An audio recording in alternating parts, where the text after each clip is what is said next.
Welcome back, everybody. Getting some noise out of the front brake pads, 22,000 miles on it. Just to be safe, it's time to change them out. So I've already removed the wheel, the 21 millimeter or 13/16. I use a thin wall socket with an adapter. I've already removed the bolts and they're just in here loosely, but what you will see are 1 and 2. They are a 15 millimeter, just a 15 millimeter. I like to use 6 points so they don't round. So I just pull them out, set them aside. I have to work in the yard. Technician for 21 years without a garage. It's a little weird, but I've made it work so far. The caliper will not fall off because it sits on these little guide pins. Go ahead and pull your rotor off just to get it out of your way. There is an arrow, so you can't put it on. I mean, you can put it on wrong, but just watch the arrow.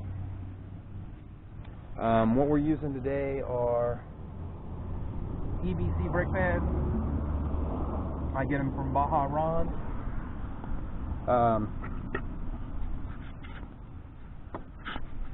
And then what you want to do is you want to remove the little safety clip. I'm going to go ahead and put the camera down.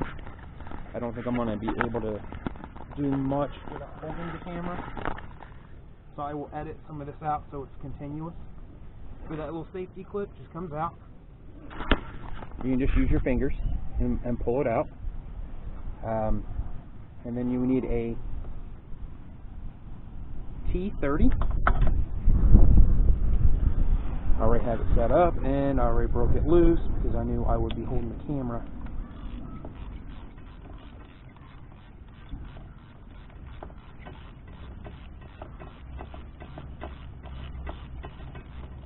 So this is just going to be a quick video. I don't know if I'm going to keep it all by itself or if I'm going to put it on with another video.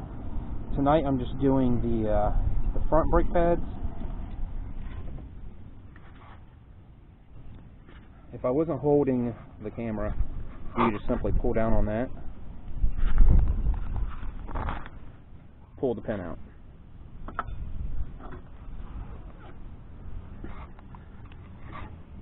So there we go.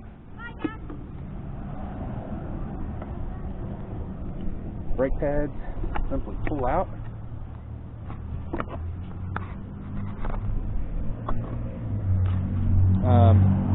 I do have a little bit more material on here,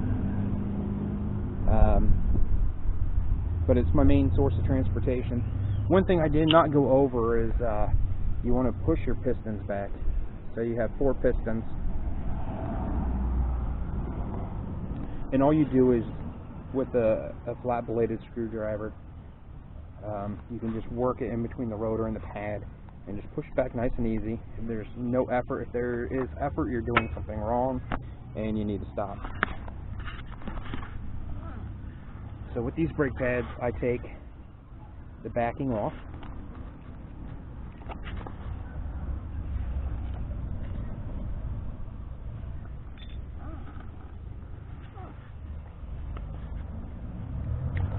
This is just going to make them run a little quieter, soak up some of the vibration that you get.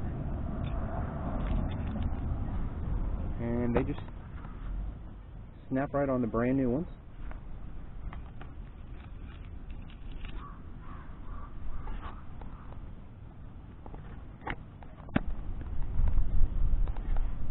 So there we go. Nothing special.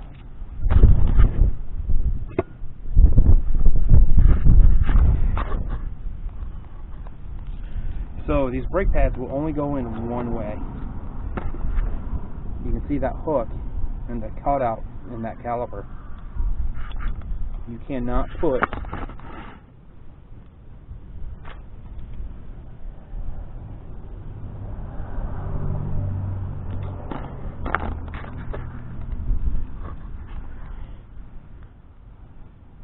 cannot put it in backwards. Okay.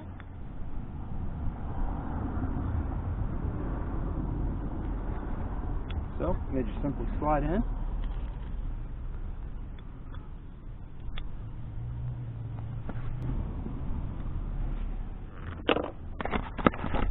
Okay, for this clip, I'm going to try to get you to see it. Sits down in there, and right here, you can see the shiny parts. They're right on top of that. Okay, and that's going to put pressure on those pads. So that's how that clip goes in. I hope you can see it okay. Just fits underneath the caliper. Comes up.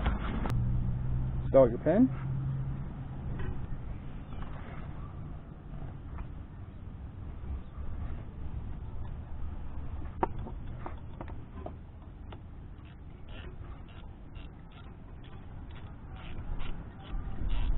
And there we go. That is it. You don't want this caliper hanging off the hose. You don't want to damage your hose. You don't want to put any pressure on it. So what I'm going to do is, when I go to snug this up,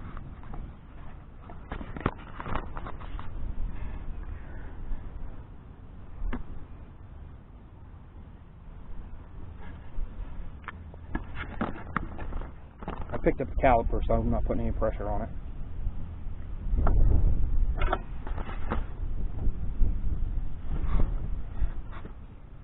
That bolt does not go in very tight.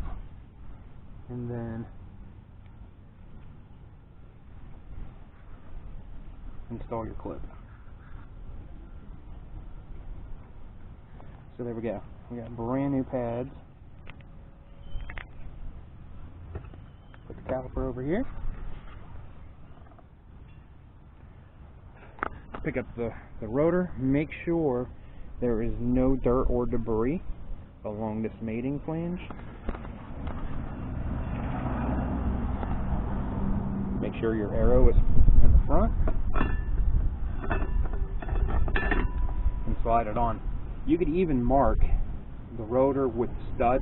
That way you're putting the rotor back on exactly where it came off. Again, if you're concerned about any type of pulsation, vibration afterwards. And then you just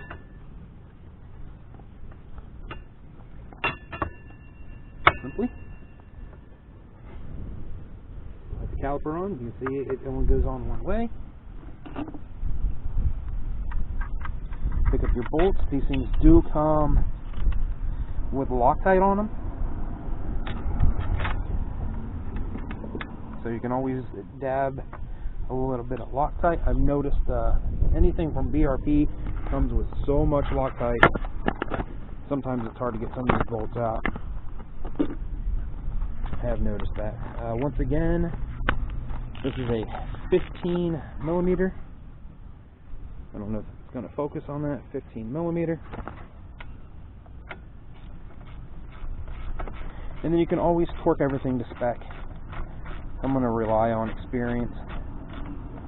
I do not have a service manual, so I couldn't even tell you what the torque spec is on this. And that's it. So, before you start your Spyder up and take off, these pads are not in contact with the rotor. So you're going to have to pump up the brakes to make sure these pads see it against the rotor. Excuse me. And then also read the back of this. It'll tell you the proper way to brake these pads in. I think this one is 60 miles per hour to 20 miles per hour, fairly hard 3 times. You don't come to a complete stop. You don't let the pads sit on the rotors. You do that 3 or 4 times, and it puts the pads through a heat cycle, and you're done. So there we go. Front brake pads installed. 2015 Can-Am Spyder F3. If you have any questions, you definitely put them down in the comment section, and I will answer them. I hope everybody has a great day and got a little bit out of this video. I will go ahead and tighten these last 2 bolts, put the wheel on. I do have my torque wrench to torque the front wheels. I think I'm going to be torquing them at 80 foot-pounds. everybody have a great day, and see you later.